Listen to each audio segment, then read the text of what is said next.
বিসমিল্লাহির রহমানির রহিম। সুপ্রিয় শিক্ষার্থীরা, আসসালামু আলাইকুম। আশা করি তোমরা ভালো আছো এবং সিলেবাস অনুসারে লেখাপড়া করতেছো প্রতিনিয়ত, এটা আমি আশা করি।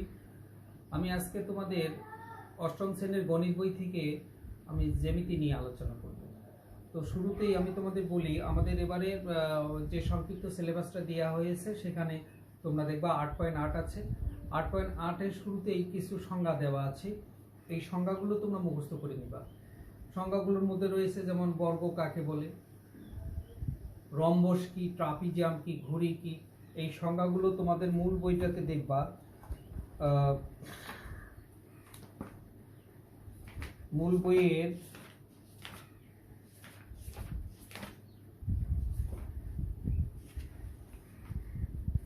125 এবং 26 পৃষ্ঠায় তোমাদের এই সংজ্ঞা কয়টা দেওয়া আছে। শুরুতে দেওয়া আছে সামান্তরিক। আমি একটু আলোকপাত করি যে আসলে সংজ্ঞাগুলোর একটু মৌলিক ব্যাপার রয়েছে। এইটা একটা সামান্তরিক আর এটা হচ্ছে আয়তক্ষেত্র। তোমরা দেখো, আমরা জানি যে চতুর্ভুজ ক্ষেত্রের বিপরীত বাহু পরস্পর সমান এবং সমান্তরাল তাকে কিন্তু আয়তক্ষেত্র বলে, সামান্তরিকও বলে। কিন্তু তাইলে দুটোতে এক জিনিস না। দেখো, এটা যদি এ বি সি ডি হয়, এটাও যদি এ বি সি ডি হয়, তাহলে দেখো এ বি সমান এটারও ডিসি, এটার এডি সমান ডিসি, ওটারও তাই। তার মানে বিপরীত বাহু সমান দুটোরই। এইটা বাহু সমান এটা, এইটা বাহু সমান এটা, আবার এটা বাহু সমান এটা, এটা বাহু সমান এটা, আবার এই বাহু সমান এটা। কিন্তু তাহলে সামান্তরিক এবং আয়তক্ষেত্রের মধ্যে পার্থক্য হলো দুই জায়গায়। একটা হলো সামান্তরিকের কর্ণগুলো সমান নয়, আর সামান্তরিকের কোনো কোণেই সমকোণ নয়। কিন্তু আয়তক্ষেত্রের কর্ণ দুটো আবার সমান। আয়তক্ষেত্রের কর্ণ দুটো সমান, আবার প্রত্যেকটি কোণ সমকোণ। এই জায়গাতে পার্থক্য। তো আমরা অনেকে বইয়েও অনেক সময় সংজ্ঞা দিয়ে ছেড়ে দেওয়া হয় যে চতুর্ভুজের বিপরীত বাহুগুলি পরস্পর সমান্তরাল তা সামান্তরিক। এটা 100% ভুল সংজ্ঞা। কারণ বিপরীত বাহু সমান্তরাল হইলে সেটা সামান্তরিকও তো হতে পারে, সেটা আয়তক্ষেত্র হতে পারে। বইয়ের সংজ্ঞাটা অবশ্যই তোমরা লিখবে না। আমরা কি লিখবো? যে চতুর্ভুজের বিপরীত বাহু পরস্পর সমান এবং সমান্তরাল, কর্ণগুলি অসমান এবং কোনো কোণই সমকোণ নয়, তা সামান্তরিক। আর যে চতুর্ভুজের বিপরীত বাহুগুলি পরস্পর সমান এবং সমান্তরাল, প্রত্যেকটি কোণ সমকোণ এবং কর্ণগুলিও সমান, সেটাকে আমরা কি বলবো? আয়তক্ষেত্র বলবো। বইটাতে স্পষ্ট তোমরা দেখবে 125 পৃষ্ঠায় লেখা আছে যে চতুর্ভুজের বিপরীত বাহুগুলোর পরস্পর সমান্তরাল তা সামান্তরিক। আমি এই সংজ্ঞাটা মেনে নিতে পারতেছি না, কারণ তোমরা দেখো এইটার সমান্তরাল এটা, এটারও সমান্তরাল এটা।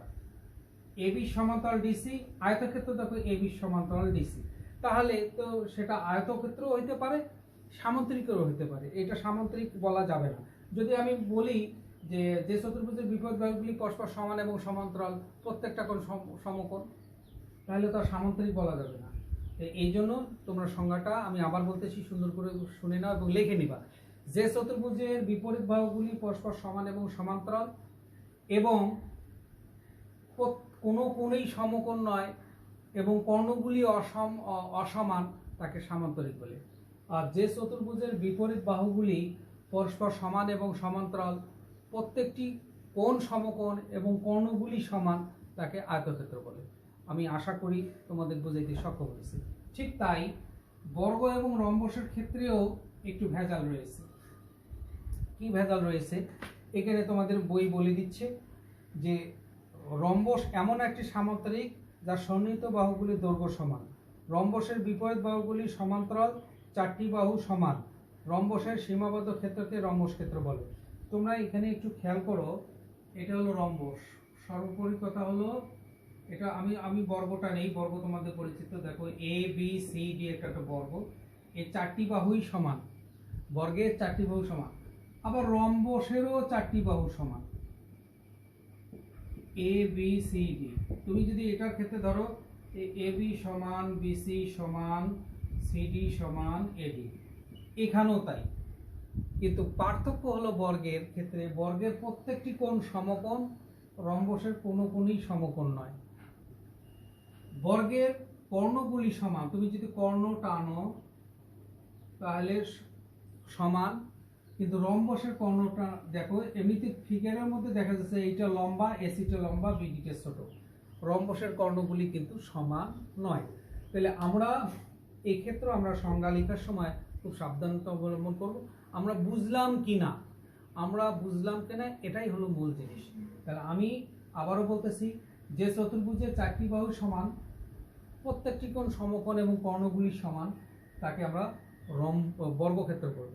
যে চতুর্ভুজের 4টি বাহু সমান, এখানেও 4টি বাহু সমান, এখানেও 4টি বাহু সমান, তাহলে রম্বসের ক্ষেত্রে আমরা বলবো যে চতুর্ভুজের 4টি বাহু সমান, কোনো কোণই সমকোণ নয়, আবার কর্ণগুলি অসমান, তাকে আমরা বলবো রম্বস। তাহলে এটা হলো আমাদের রম্বস, এটা হলো বর্গক্ষেত্র। আমি আশা করি তোমাদের বর্গক্ষেত্র এবং রম্বসের পার্থক্যটা বোঝাতে সক্ষম হয়েছি। এবারে আসো ট্রাপিজিয়াম। ট্রাপিজিয়ামের ক্ষেত্রে আমরা দেখব দুইটি বাহু সমান্তরাল, এই দুইটা সমান্তরাল, আর দুইটা বাহু অসমান্তরাল। সমান কোনো বাহুর সঙ্গে কোনো বাহু সমান এখানে শব্দটি আসবে না। আমি আবার বলতেছি, সমান শব্দ আসবে না।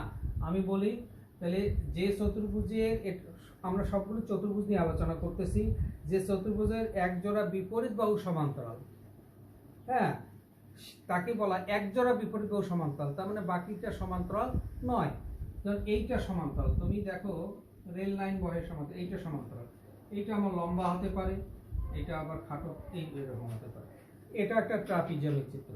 তাহলে আপনি কি লিখবো, যে চতুর্ভুজের এক জোড়া বিপরীত বাহু, এক জোড়া কিন্তু বিপরীত বাহু সমান্তরাল, তাকে বলা হয় ট্রাপিজিয়াম। আর একটা জিনিস তোমরা খেয়াল করো, ট্রাপিজিয়ামের এই যে আর এক জোড়া বাহু থাকলো, সেটা ছোট বড় লম্বা, আমি বললাম সাইজ নিয়ে কোনোটারই, যে বাহু তুমি সমান্তরাল করছো এটা যে সমান্তরাল সমান হবে তা কিন্তু না। উপরেরটা লম্বা হতে পারে, এই রকম হতে পারে, কিন্তু তোমার দেখো যে এই দুটো বাহু সমান্তরাল, চিত্র কোনো ব্যাপার না। তুমি এক জোড়া, তুমি এদিক দিয়েও সমান্তরাল হতে পারে, কোনো ব্যাপার না, এদিক দিয়েও হতে পারে। তাইলে আমরা অরিজিনাল জিনিসটা বুঝেছি কিনা সেটাই দেখার বিষয়। এবার আসো ঘুড়ি, যে সংজ্ঞাটা আগে কখনো তোমার পড়নি। আমরা ঘুড়ি এইরকম, আমরা ঘুড়ি আমরা আকাশে উড়াই, দেখো নিচটা একটু লম্বা হয়। তাইলে তুমি যদি এইটার সমান এইটা না হয়, তাহলে কিন্তু ঘুড়িটা উড়বে না, একপাশে কাত হবে। তাহলে এই জন্য বলা আছে যে চতুর্ভুজ, এটা একটা চতুর্ভুজ, 4 বাহু দ্বারা সীমাবদ্ধ ক্ষেত্রকেই চতুর্ভুজ ক্ষেত্র বলে। 4 বাহু দ্বারা সীমাবদ্ধ চিত্রকেই চতুর্ভুজ বলে। আমি আবার বলতেছি, 4 বাহু দ্বারা সীমাবদ্ধ চিত্রটাই হলো চতুর্ভুজ, আর 4 বাহু দ্বারা সীমাবদ্ধ ক্ষেত্রটাকে বলা হয় চতুর্ভুজ ক্ষেত্র। তাহলে দেখা যাচ্ছে এখানে 2 জোড়া সন্নিহিত বাহু সমান। সন্নিহিত মানে কি, দুইটা বাহু কোনো এক প্রান্তে যদি একসঙ্গে লেগে যায়, সেই দুইটা বাহুটাকে বলা হয় সন্নিহিত বাহু, এক প্রান্তে লেগে গেছে, এটাও সন্নিহিত। তাহলে আমরা বলবো যে চতুর্ভুজে 2 জোড়া সন্নিহিত বাহু কি সমান, এইটা আর এইটা সমান, এইটা সমান। সমান না হলে ঘুড়ি তো তোমার কি হয়ে যাবে, কাত হয়ে যাবে।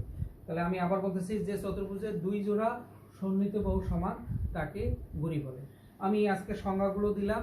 আগামী আমি লেকচারে তোমাদের অবশ্যই আমি কি করব, আমি ওই উপপাদ্যের এক্সট্রা 8.1 প্রয়োজনীয় এক্সট্রা কয়টা আমি করে দেব। তবে একটু বলে দেই, 8.8 অর্থাৎ তোমাদের পৃষ্ঠা নাম্বার 132 করতে হবে, যে কটা খুবই জরুরি আপাতত করতে হবে। 6 নাম্বার, 8 নাম্বার, 9 নাম্বার, 11, 12, 6, 8, 9, 11, 12 এই কটা আপাতত করব। তারপর 13 নম্বর একটা সৃজনশীল আছে, তোমরা ওটা এমনিতেই পরে করতে পারবে। আমি আজকে সংজ্ঞাগুলো তোমাদের ধরিয়ে দিলাম, সামনের লেকচারে ইনশাল্লাহ সমস্ত এক্সট্রাগুলো আমি একদিনই শেষ করে দেবো। তাহলে আজকে এই পর্যন্ত থাকলো। সবাইকে ধন্যবাদ জানিয়ে আমি শেষ করছি। আসসালামু আলাইকুম রহমতুল্লাহ।